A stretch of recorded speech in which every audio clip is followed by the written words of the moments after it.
Hello hedgehogs, it's Monday again. This week it's the last week of our half term. It's the last week that we'll have any dinosaur stories for now.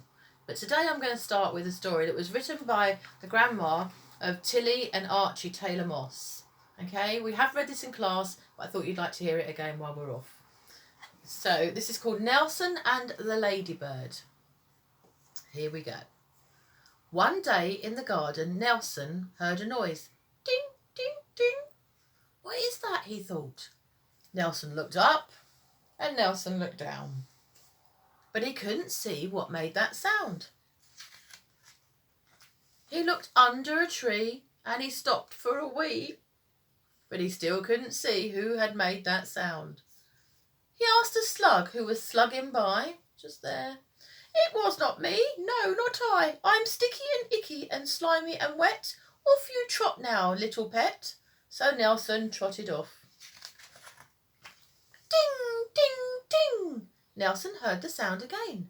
Nelson looked up and Nelson looked down. But he still couldn't see who had made that sound. He looked under a flower and napped for an hour, but he still couldn't see who made that sound.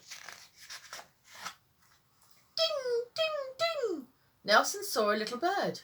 Maybe she made the sound he heard.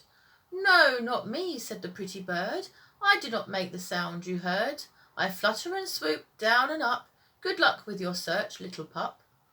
Ting, ting, ting. Nelson heard that sound again. He looked about, then licked his paw. He saw some whiskers by the kitchen door. Nelson went to have a peek. No, not me, said Mouse with a squeak. So Nelson trotted off. Ting, ting, ting. Nelson heard that sound again. Nelson looked up and Nelson looked down. But he still couldn't see who made that sound. Ting, ting, ting. Who was making that noise? Nelson tried his best to think. He wagged his tail. He had a drink. This always helped Nelson think. But he still couldn't see who made that sound. Ting, ting, ting.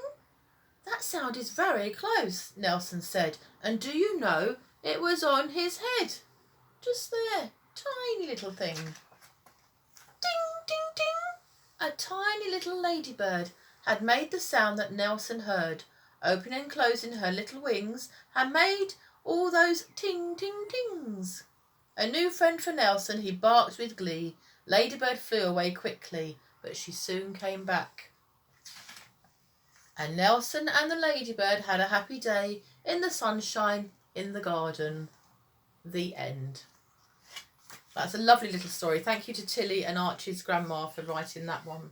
I'm going to read you something else now, a little bit of some poems out of this book called The Spirit Within the Wind. Charlie's granddad wrote this book. It's full of lots of lovely poems, all rhyming ones. We're going to start at the beginning with the one called The Spirit Within the Wind. It's got a couple of pictures, but it's mostly me reading you the rhyming words. One day in the sky, said the old weather clerk, today, wind spirit, you must blow until dark. Remember it's summer, you must take it easy, so nothing much more than a little bit breezy.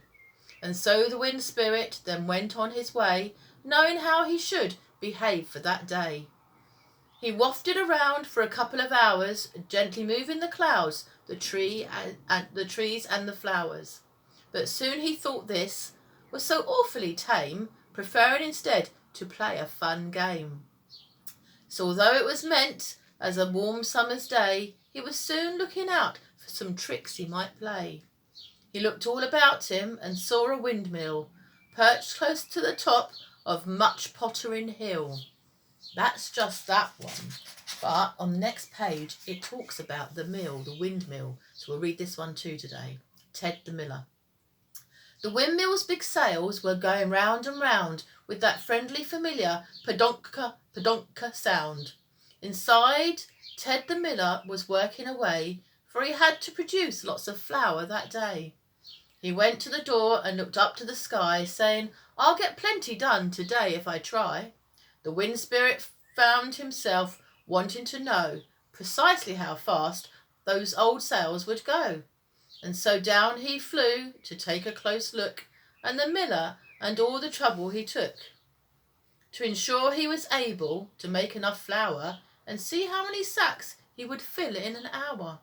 Tee-hee, thought the Wind Spirit, this could be fun. At this gentle speed he might only fill one. With a little more puff and a bit more again, the miller could easily fill 8 or 10. Then again, if I want to be ever so naughty, and I blow really hard, he might do nearer 40.